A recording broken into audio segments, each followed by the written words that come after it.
What's up everybody, Alex here, and today our quest for the best brings us to the Arc'teryx Atom SL Anorak. This is a new piece from Arc'teryx for spring 2021, so we're going to go through some of the features and tell you what we like about it. Can I get a thumbs up?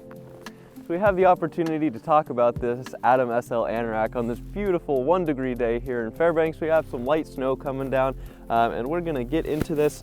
Let's talk about some of the stats of this jacket real quick. It weighs 8.6 ounces or 245 grams. So it's a pretty lightweight jacket, weighing it around half a pound. It's really not adding too much weight to your kit.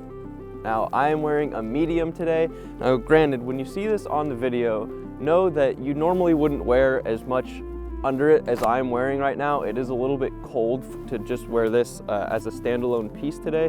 So I also have an Atom LT hoodie on underneath.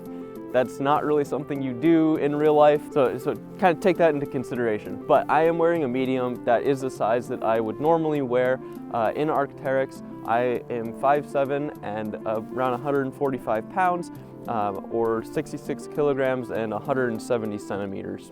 Now while we're talking about stats, I have noticed my standing vert in this jacket is around 14 inches. Let's talk about some of the features of this jacket. We like to go from the top down and the inside out, so let's start with the hood. Now, the hood on this particular jacket, the Atom SL Anorak, is not insulated, but it does have the inner and outer fabric there, which is going to give you a good mix of wind protection, basically.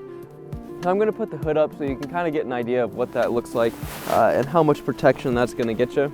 And with it fully zipped, it's really gonna cinch it down. I've been wearing this thing fat biking so often, and to get to my neighborhood trails, I have to ride on the road a little bit, and I am constantly looking behind me, and it's been really nice to have a hood that can cinch down.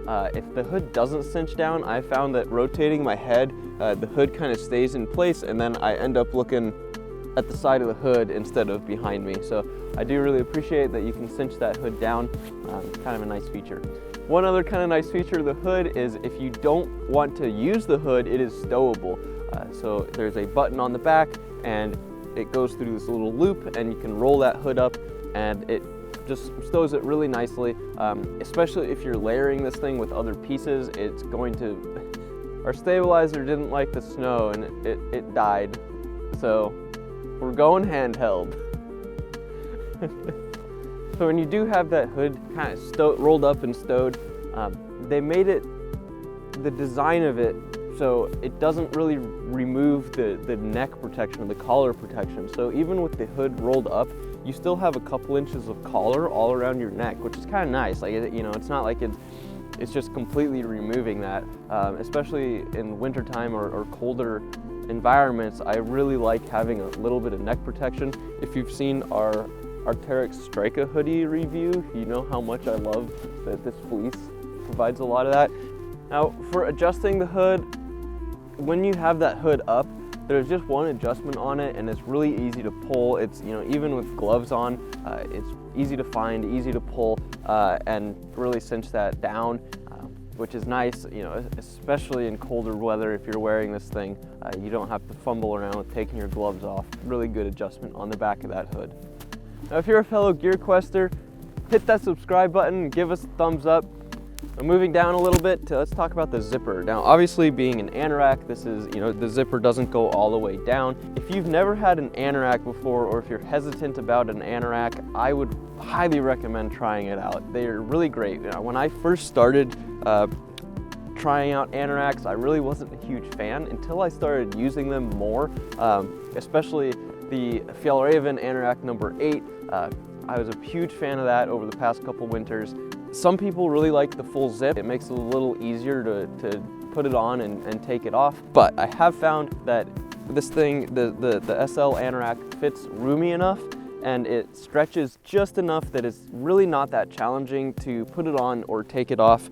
And I'm a big fan of that zipper design. It eliminates some of the bulk that is usually present if you have a zipper all the way down, and you don't have kind of another area where wind can enter at the bottom half of that zipper there. Aside from that, the zipper itself really isn't anything too special. I would say that it has Arc'teryx's durability that we've come to expect from them. It is a nice smooth zipper. The same goes for the pocket zipper. It has the same kind of like rubber feeling zipper pulls that Arc'teryx has started adding to pretty much everything. So those feel nice, high quality, very durable and long lasting. This pocket here is pretty big size. The phone can easily fit in there. A lot of other things can easily fit in there. Just to give you an idea, it goes all the way up to where this panel is stitched here, and then all the way down to about here. So it's a pretty good sized pocket. Another feature of the pocket is that you can actually flip it inside out, and this entire piece is going to stuff into that pocket. If you want to throw this thing, if you're packing it in a bag, that's going to be kind of a nice feature. If you want to throw it on a harness, if you're climbing, that's going to be a nice feature. It does make it really nice to be able to compact it and keep it nice and small. And yeah, that is something, always look for your double zippers. Anytime you see a zipper on the outside and a zipper pull on the inside, well, usually that means that, that's because you can turn the pocket inside out, and that piece is going to stuff into itself. Moving even further down from the zippers, we have one more adjustment. There is no adjustment across the front of this, but on the back side there is a wire or a string rather, that goes across the bottom. To adjust that, here's your string here. All you have to do is pull on it, and it's going to cinch down that string across the back. Ooh, and it feels like it's hugging my waist really well. So if you are on a windy ridge or anywhere where you want to really cinch that against your body, that pull is going to do really well for that. It feels like it's just hugging my waist right now. So really, really excellent job on that adjustment there. And I think just having it across the back is plenty. The design of the Anorak is really, really simple. Just Anoraks in general are pretty sleek and simple, and the adjustments on the hood and the waist here really fall into line with that. Easy to use, easy to adjust, and effective at what their job is. Now, before I get into the materials and construction of this jacket, I want to talk a little bit about the fit. Now, it does fit pretty standard, it's not like a super fitted fit, it's not super boxy. However, the one thing that we noticed when we first put these on was there is a little bit of tightness in the shoulders. For me, and for most people probably, it's not going to be a problem.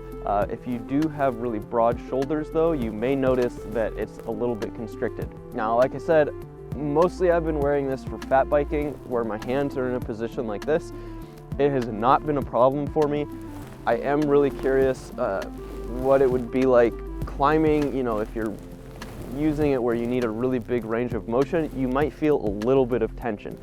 Again, there's enough stretch to it, even with that little bit of stretch, that it's not really a deal breaker or a problem. But if that is something that annoys you, having any kind of tension in your shoulders, just be aware of that. You may want to try it on before you take the leap there, if that is something that in the past has bothered you. All right, now we can finally kind of nerd out a little bit. I love the materials and construction of this jacket. There's kind of a lot to go over with it. I'm gonna try to be as efficient as possible, but I might get really excited. So let's start from the inside out. The liner of this jacket is made out of what Arc'teryx called Permair 20. It's a 20 denier fabric that is made to be really breathable. It is a 100% nylon liner, and it exists pretty much across the entire jacket except the sleeves. So the front and the back of it are all going to have this Permair liner. The sleeves are a little bit different. The sleeves actually have a mesh liner in them, on the top anyway, and then they have fleece here, but we'll talk a little bit more about that in a second. But know that the liner is called Permair 20, and that 20 denier fabric is a really great choice for this jacket. The outer fabric is also it's Tayono 20, and it's also 20 denier fabric. For both of those, I think it's a great option. It's kind of at the lower end of average denier. You're not getting into the super light fabrics. Super light fabrics are getting down to like 7 and 10 denier. With 20, you get a little bit more durability. but it's still light enough that, you know, obviously this jacket weighing in at 8.6 ounces, they did a really good job of trimming that weight. So yeah, really great choice on the fabric there. The outer, like I said, is at Tayono 20. Fairbanks does have pretty dry snow, so keep that in mind when I say this, but it is shedding all the snow that is falling onto it right now, and none of it is really absorbing in. So that DWR finish does do its job. Now, sandwiched between the outer and inner fabrics, we have Coreloft 40, and it's 40 grams per meter squared. This is kind of the low end of insulation. So to give you an idea, this is a pretty thin layer of insulation. So you're not getting a really heavyweight winter jacket with this. A standard insulated winter jacket that, you know, if you were just going to get kind of an average puffy, is probably going to be somewhere in the 60 to 80 grams per meter squared range. This is sitting at 40, so it is pretty light, but that's intentional, right? This is an SL jacket. It's not really intended to be the warmest in the world. It's intended for high output activities in cold weather, or you know, just light insulation when you need breathability and warmth. And it really strikes that balance nicely. So I think that 40 grams per meter squared is awesome. That insulation exists through the front and the back of the jacket. The arms are completely uninsulated, so no insulation through the arms. The outer fabric is a really great mix of breathability but wind protection. Now, it's not 100% windproof, but it is pretty dang windproof, so really good mix there. And you're getting that throughout basically the entire outer here. And then a really great feature as well, under the arms there is this grid fleece. So here you're getting a lot of breathability, not as much wind protection, but you know, in that area where you're generating heat, this big heat dump exists here, and it's been really great in my experience for when you start sweating, when you start getting warm, to have that there. And you know, that high breathability just makes things really comfortable. Now, the hood is one other area on this piece that does not have any insulation to it. If you have that hood up, you're still getting the wind protection, and you know, so if you are going along and all of a sudden you get to the top of a ridge or something and you're getting battered by wind, throw that hood up. If you're a fellow gear quester and you're getting any value out of this video, hit that subscribe button. Now it's time for Quest for the Best. Who is this best for? Now, this jacket is going to be great for anyone that's doing high output activities. At the beginning of winter, I started fat biking a lot, and this is kind of the first winter that I have biked quite a bit, and I felt like I had something missing in my kit. I wanted to try something like this, so I was really excited to have the opportunity to test out this piece, and it really filled that space in my kit perfectly.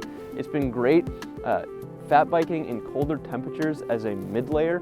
I can throw on a base layer, maybe a light fleece, then this, and then maybe a hard shell on over that, and it just does its job so well. Like I said, when I start getting really warm, it dumps that heat out. I can open up the pit zips on my hard shell, and it just, all of a sudden I have all this heat escaping, and it makes things a lot more comfortable, even through sweating and through a whole range of temperatures too, which is really important, right? Like in warmer temperatures, I can get rid of that light fleece, and you know, the kit works really well that way. In colder temperatures, I add that fleece back in, and everything just kind of works really nice. Now, the SL Anorak does it really great because you can layer underneath of it pretty easily, you can layer over the top of it pretty easily, and everything about it, all the materials, all the construction, where the insulation is, where the fleece is, all this is so targeted to specific areas on your body that it's so functional for situations like that. Even the cameraman has been rocking this piece this winter. He's been wearing it skiing around 0 degrees, and with just the base layer on underneath, cross-country skiing, that's been keeping him warm. Isn't that right, Tobias? Yeah. So really awesome for cold weather, high output activities. You know, even as it starts warming up, this is still going to shine because you can adjust your layers, you can adjust what you're wearing over it and under it, and you know, it's still going to provide that weather protection, that wind protection, that warmth as well. But also do it in a way that's not going to trap all your heat and sweat inside. Who might this not be great for? I think that's also important to talk about a little bit. If you're looking for something that's going to be super warm, if you're looking for something that you'll be able to stand around in for hours on end, this really isn't it. It is really designed for those heat dumps, for being efficient when people are moving and active. If you're wanting something that's going to be a little bit warmer, I would recommend looking at the Atom LT or the Atom AR as opposed to the SL. That concludes our quest for the best in-depth review of the Arc'teryx Atom SL Anorak, new from Arc'teryx for spring 2021. It does come in a few different colors, so check it out. I'm wearing the microchip color right now. Don't be afraid of that Sense color.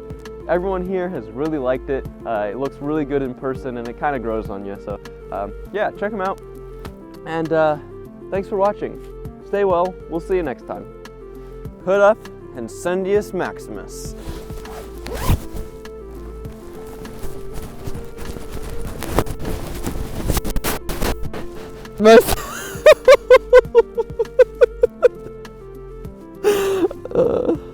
I'm great. It felt like jumping into a sea of pillows.